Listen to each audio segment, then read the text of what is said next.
എല്ലാ പ്രേക്ഷകർക്കും മെട്രോ മാറ്റിനി ന്യൂസിലേക്ക് സ്വാഗതം.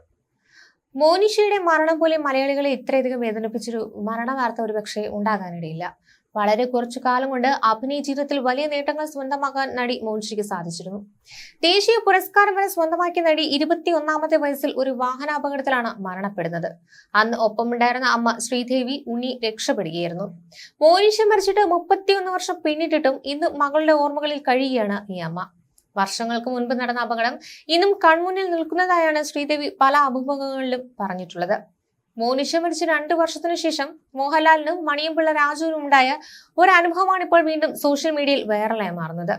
മോഹൻലാലിനെ നായകനാക്കി പ്രിയദർശൻ സംവിധാനം ചെയ്ത മിന്നാരത്തിന്റെ ഷൂട്ടിംഗ് മദ്രാസിൽ നടക്കുന്ന സമയം. ഈ സമയത്ത് ചിത്രത്തിൽ മണിയംപിള്ള രാജുവും അഭിനയിച്ചിരുന്നു. മദ്രാസിൽ എത്തിയാൽ മണിയംപിള്ള രാജു സ്ഥിരം താമസിക്കുന്നത് പാംഗ്രോ ഹോട്ടലിലെ 504 നമ്പർ മുറിയിലായിരുന്നു. പക്ഷേ അന്നത്തെ ആ ഒരു ദിവസം റൂമൊന്നും വേറെ ഒഴിവില്ലാത്തതിനാൽ 505-ാം റൂമിലാണ് താമസിച്ചിരുന്നത്. വെളുപ്പിന് ഷൂട്ടുള്ളത് കൊണ്ട് രാജു നേരത്തെ ഉറങ്ങാനും കിടന്നു. അല്പം കഴിഞ്ഞപ്പോൾ ആരോ കാലിൽ തൊട്ടു നോക്കുന്നത് പോലെ രാജുവിന് തോന്നി. തല ഉയർത്തി നോക്കുമ്പോൾ അതാ മുൻപിൽ മോനിഷ നിൽക്കുന്നു.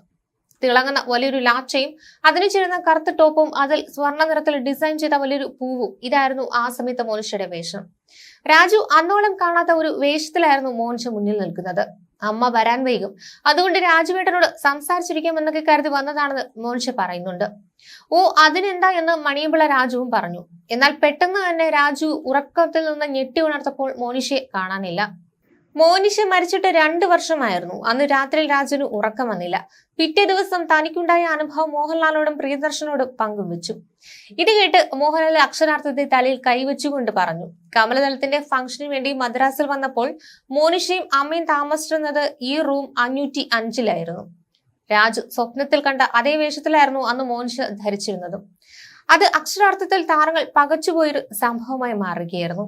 1992 ഡിസംബർ 5-നാണ് മോനിഷയും അമ്മയും സഞ്ചരിച്ചിരുന്ന കാർ ബസ്സുമായി കൂട്ടിയിടിച്ച് അപകടമുണ്ടാകുന്നത്. ചെപ്പടി വിന്നി എന്ന ചിത്രത്തിന്റെ ലൊക്കേഷനിൽ നിന്നും എയർപോർട്ടിലേക്ക് പോകുന്നതിനിടെയായിരുന്നു കാർ അപകടം.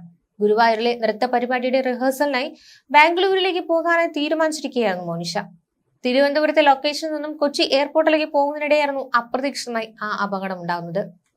മരിക്കുന്നതിന് കുറച്ചു ദിവസങ്ങൾക്ക് മുമ്പ് കണ്ണുകൾ ദാനം ചെയ്യണമെന്ന ആഗ്രഹം മോനിഷ അമ്മയോട് പങ്കുവച്ചിരുന്നു. അപകടത്തിൽ കാറിന്റെ ഡോറിലിടിച്ച് തലയൊട്ടി തകർന്നുള്ള ആ മരണത്തിന്റെ ഭീകരതയിൽ കണ്ണുകൾ ദാനം ചെയ്യാൻ കഴിഞ്ഞില്ല. പകരം അച്ഛൻ PN ഉണ്ണി മരിച്ചപ്പോൾ മകളുടെ ആ ആഗ്രഹം സഫലമാക്കിയെന്ന് മോനിഷയുടെ അമ്മ പറഞ്ഞിരുന്നു. ഹരിഹരൻ സംവിധാനം ചെയ്ത നഖക്ഷതമായിരുന്നു മോനിഷയുടെ ആദ്യ മലയാള ചിത്രം. നഖക്ഷതത്തിലെ അഭിനയത്തിന് മികച്ച നടിക്കുള്ള ദേശീയ പുരസ്കാരവും ലഭിച്ചിരുന്നു. പിന്നീട് ഋതുഭേദം, ആര്യൻ, അധിപൻ, പെരുന്തച്ചൻ, കാഴ്ചയ്ക്കപ്പുറം, വേനൽക്കിനാവുകൾ, കമലതളം, ചമ്പക്കുളം തച്ചൻ തുടങ്ങി ഒട്ടനവധി ചിത്രങ്ങളിൽ വേഷമിട്ട് മുൻനിര നായികയെ ഉയർന്നു. GS വിജയൻ സംവിധാനം ചെയ്ത ചെപ്പടി വിദ്യ, മണിവണ്ണിന്റെ 3ാമത് കൺ തുടങ്ങിയ ചിത്രങ്ങളാണ് മോനിഷ അവസാനമായി വേഷമിട്ടത്.